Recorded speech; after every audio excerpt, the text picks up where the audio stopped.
story. The party was for everyone, except me. If you've ever stood in the middle of a crowded, glittering room and felt yourself slowly dissolve into the wallpaper, this one is for you.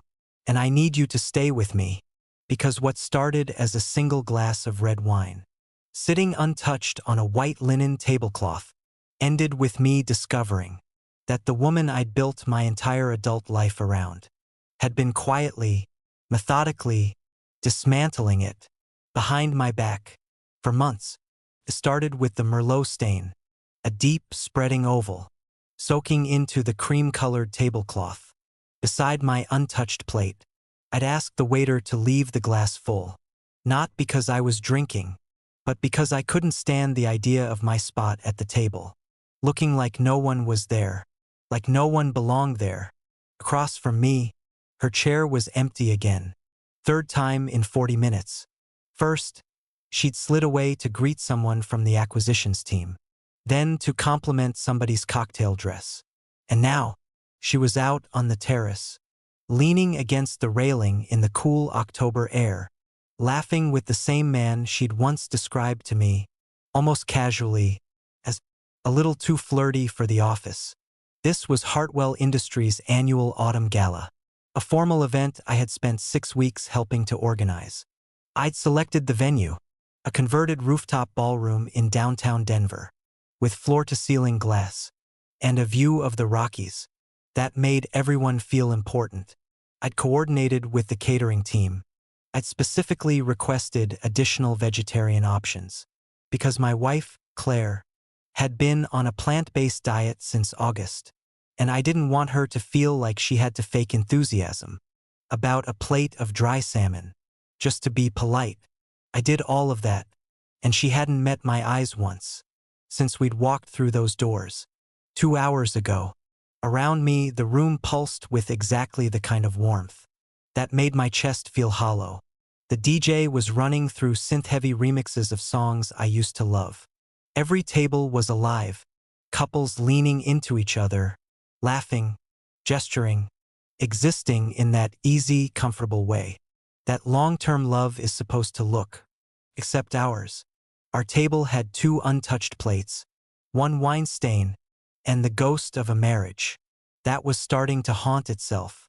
I sat there with my blazer collar too tight, and my napkin folded so precisely. It looked like a prop. And that's when it hit me, the thought you never want to have. In a room full of people who know your name, sometimes being forgotten doesn't happen in one violent, explosive moment. Sometimes it happens the way a sweater unravels. One small pull, one shrug, one "I'll be right back" that stretches on and on, until you stop expecting them to come back at all. I watched her from the edge of my peripheral vision. The way she touched his forearm when she laughed. The way she tilted her head toward him, like she was guarding the conversation from the rest of the world. The way her laugh came out, open, unguarded, fully alive. I recognized that laugh. I had heard it directed at me once. Years ago, maybe, but I knew it, and something in my chest cracked. So quietly, I almost missed it. The music softened. My division head, Richard Harmon, clinked his knife against his champagne flute for a toast. People gathered, shifted, raised their glasses.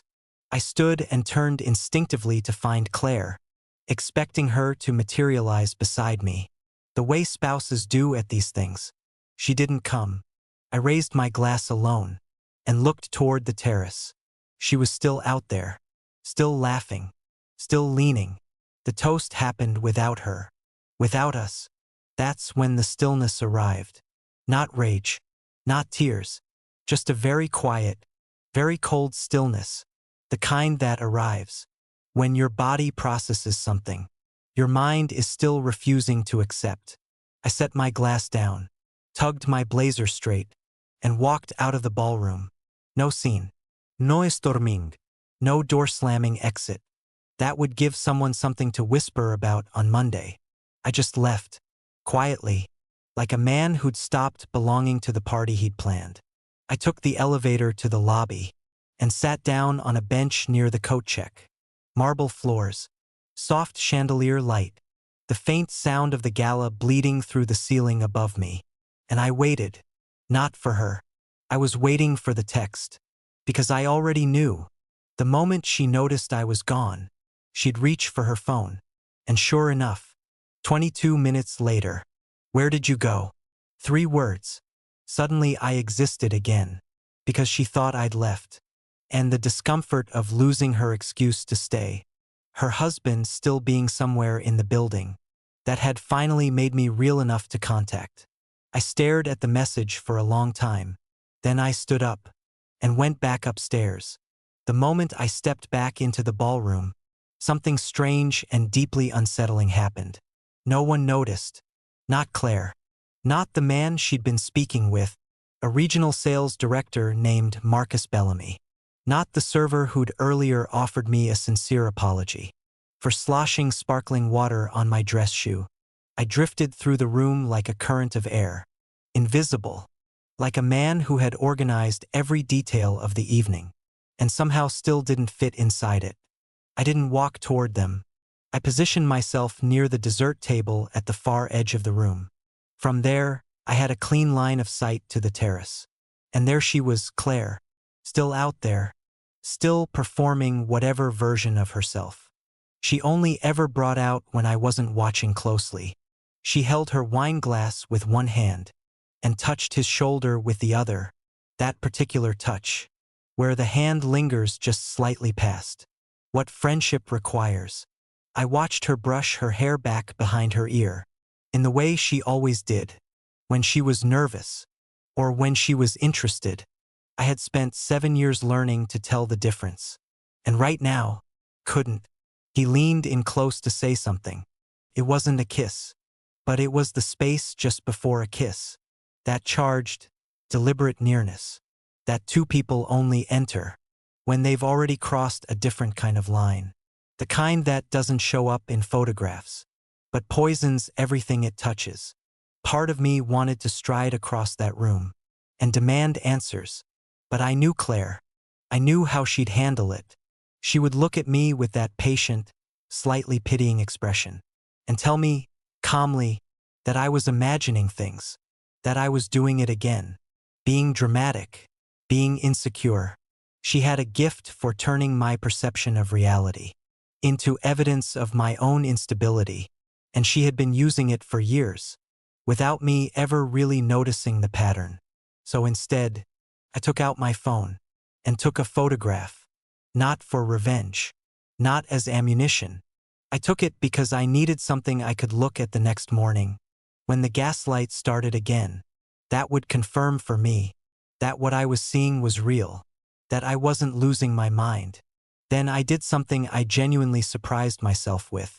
I walked to our table, picked up her small silver clutch, draped over the back of her chair, and left the ballroom a second time. I found a high-top table outside near a heat lamp that buzzed orange in the dark, and I typed out a text. "Left your bag at the table. Heading out. Congrats on the promotion. You and Marcus make a great team. Send." No question mark. No sarcasm. No invitation to respond. Just the message, hanging there, like a live wire. 10 minutes later, she appeared through the venue's side door, alone, still flushed from the cold, or the laughter, or both. She had that expression I knew well, half panicked, half irritated, the face of someone who can't find her phone. When she spotted me, her mouth opened. No sound came out right away. She crossed the patio toward me, heels striking the concrete, in a sharp, measured rhythm. And then she said it. Her first words. "What's your problem?" Not, "Are you okay?" Not, "I'm sorry he disappeared." just, "What's your problem?" As if the observable reality of the entire evening had somehow originated from a flaw inside me. I stayed in my seat. I told her, "You seemed happy tonight, just not with me." She rolled her eyes, crossed her arms, and I watched her face cycle through a half-dozen expressions before she landed on the one she always defaulted to. "We were just talking. God, Everett, it's a party. You are so insecure. That word. Insecure. She had been reaching for that word for years, deploying it with surgical precision. Every time I noticed something I wasn't supposed to notice, as if naming my discomfort was the real problem, as if the wound was the offense. I told her calmly, without raising my voice, I watched you ignore me for 2 hours. You didn't look for me once. I disappeared, and you only reached out when you thought I was gone. Do you know what that feels like? She didn't answer. She shook her head and said, You always make everything about you. And those 8 words were the quiet sound of a door closing.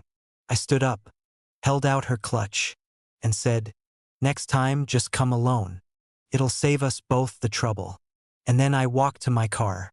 But that wasn't the end. What happened the next morning would tear open something I hadn't even known was buried. I didn't sleep. Not in some poetic, romantic suffering kind of way. I mean, I sat on the edge of the bed in the dark, while Claire breathed steadily beside me, and I stared at the ceiling for hours. At 5:14 in the morning, I gave up. I dressed quietly, made coffee for no reason, except that I needed something to do with my hands, and sat down at my laptop, with the intention of clearing my work inbox. Routine as armor. That's what I was going for. That's when I found it. An email thread had been auto-forwarded to my inbox, apparently because I was listed as a planning coordinator. From the contracted event photographer. Subject line: Whitmore Gala balcony shots. Meant for the media team's photo review. Hit my inbox by accident. I opened it. The photograph was sharp, professionally lit by the ambient city glow behind them. Claire, mid-laugh, head tilted, neck exposed in that particular way. That means she feels completely at ease. Marcus Bellamy's hand resting, just slightly too low on her back. And in the blurred corner of the frame, barely visible, already turning away from the door, me, walking out, in the exact moment I had decided to stop watching. Beneath the photograph was a reply from Marcus. He'd written something about the shot being perfect timing. And below that, Claire had responded, Haha, busted. Let's hope my husband didn't notice. Let's hope my husband didn't notice. Not, this looks worse than it is. Not, we should be more careful. Not even a trace of discomfort. Just a digital laugh. And a wish that I was still blind enough to cooperate with my own ignorance. I sat at that kitchen table, with both hands wrapped around a coffee mug that had gone cold, and I read that line 11 times. The coffee maker dripped in the silence, like it was counting down to something. I made a burner email account and sent a single photo, no caption, no name, no accusation, to her company's HR compliance address. One line in a plain text file, just so you're aware of potential boundary issues among staff. Sent. And then I sat very still for a long time, waiting to feel guilty. I didn't. I felt something closer to clarity. By dinner time, Claire appeared in the kitchen, hair up, phone in hand, face controlled. She told me, without looking at me, that she had received an email from the compliance team, that someone had submitted a photograph. Anonymously. I kept stirring my food. I said, weird. She looked at me then, sharp. You think this is funny? No, I said. I think it's overdue. She said I could have talked to her first. I reminded her that I tried. Then she said, I can't believe you'd be this petty. Petty. Not, I hurt you. Not, I understand why you're angry. Petty. As if my marriage coming apart at the seams was just a small, undignified tantrum from a man who couldn't take a joke. 2 days later, I got a LinkedIn message from Marcus Bellamy. He wanted to meet, said things were getting out of hand, that there had been a misunderstanding, that he wanted to clear the air. I should have deleted it, but something in me agreed. We met at a diner near my office in the Cherry Creek neighborhood. Midday. Lots of foot traffic. Nothing dramatic. He arrived early. Of course he did. He told me they were just friends. He told me Claire was a naturally warm person, that she flirted with everyone, that it was harmless. I asked him, harmless for who? He said he didn't want things to get ugly. And that was the first honest thing he said. He wasn't there to make peace. He was there to protect himself. I stood to leave, and just before I turned away, he said something that stopped me completely. She told me you already knew about Seattle. I turned back slowly. What? He blinked, and I watched the color drain from his face in real time. Wait, you don't know? I thought she told you. I shouldn't have. I asked him calmly what happened in Seattle. He shook his head. Nothing. Forget it. I couldn't forget. I drove straight to my office, locked myself in the conference room, and started pulling threads. Our shared calendar, receipts, old emails, travel confirmations. And there it was. A business trip to Seattle. 3 months ago. For days. A conference on supply chain logistics. Claire had mentioned it in passing. She'd even brought me back a small cast-iron space needle. From the hotel gift shop. I had never questioned it. Not for 1 second. I called the hotel. I gave them a story about expense reporting. I asked them to confirm the reservation details. The woman on the phone asked if I wanted both names on the invoice. Both. 1 room. A king. The second name was Marcus Bellamy. I thanked her, hung up, and sat in that empty conference room until the motion-sensing lights turned off. Around me, I didn't notice. I was already somewhere else entirely, years back, remembering every time. I had been made to feel irrational, for sensing something that had been real all along. When I got home that night, the house was dark except for the kitchen. Claire was at the table with a mug of tea, already wearing the expression of someone preparing a closing argument. She told me she'd heard I met with Marcus. I opened the fridge and closed it again without taking anything. She said I went behind her back, escalated something that didn't need to be escalated. I said, it was real enough for a hotel room in Seattle. Her face didn't move. Then she said it. I didn't think you'd actually do anything. You're not that type. I asked her what she meant. She exhaled, slowly, like she was disappointed I hadn't figured it out already. You're the guy who stays, who forgives, who smooths everything over to keep the peace. I never thought you'd get angry enough to act. There it was. She hadn't deceived me despite loving me.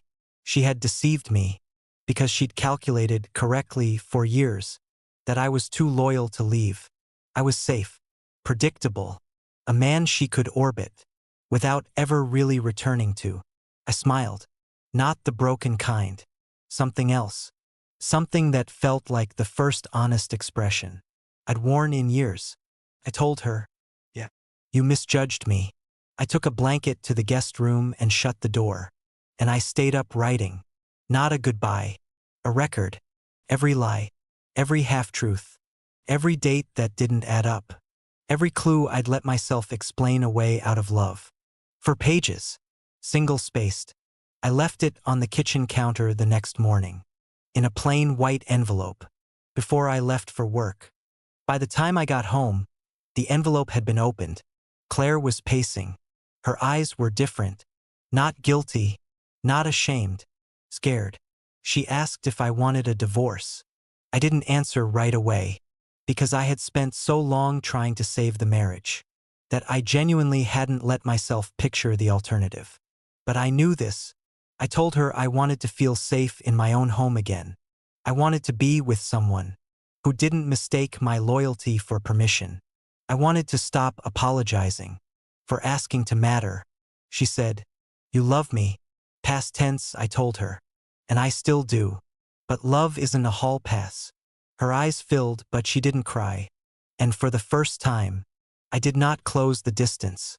I let her sit in the weight of what she had built. That final night didn't end in screaming. Just truth, arriving slowly, like light under a door. I packed a single bag. Essentials only. Not for show. I wasn't performing anything anymore. Claire sat on the edge of the bed, and watched me zip it closed. "So that's it?" "No," I said. "This is the beginning." She didn't ask where I was going. I think she already understood. It wasn't about geography. I stayed at my brother's place in Fort Collins for a while. The guest house was small. The shower pressure was embarrassing. The fold-out couch made a sound like a stepped-on cat every time I shifted in the night. But for the first time in longer than I could accurately measure, I slept without holding my breath. 2 weeks after I left, I got a procedural email from Claire's HR department. An internal ethics review was in progress. Apparently, Marcus Bellamy was not the only person my wife had maintained an unusually close relationship with. There had been others. And the Seattle trip, turned out, had not been the first. Just the first I had been forced to see clearly. I didn't respond. I didn't have to. It wasn't mine to manage anymore. Instead, that Saturday morning, I drove myself to a diner on the east side of Fort Collins. Corner booth. Bad coffee. Incredible hash browns. A worn paperback I'd been meaning to finish for a year. No performance. No second-guessing whether I was enough. No silence to decode. Just me. The booth. The coffee. And the quiet, unremarkable miracle of not feeling like a ghost. In my own life, a few months after that, I filed for divorce. It wasn't bitterness. It wasn't revenge. It was simply the natural last sentence of a story that had quietly stopped being about love. Sometime before I was willing to admit it. I won't tell you I'm perfect now. There are still nights where I second-guess the timeline, where I wonder if I stayed too long, or acted too late, or missed some window where things could have been different. But then I remind myself, survival isn't weakness, silence isn't peace, and a loyalty that someone uses against you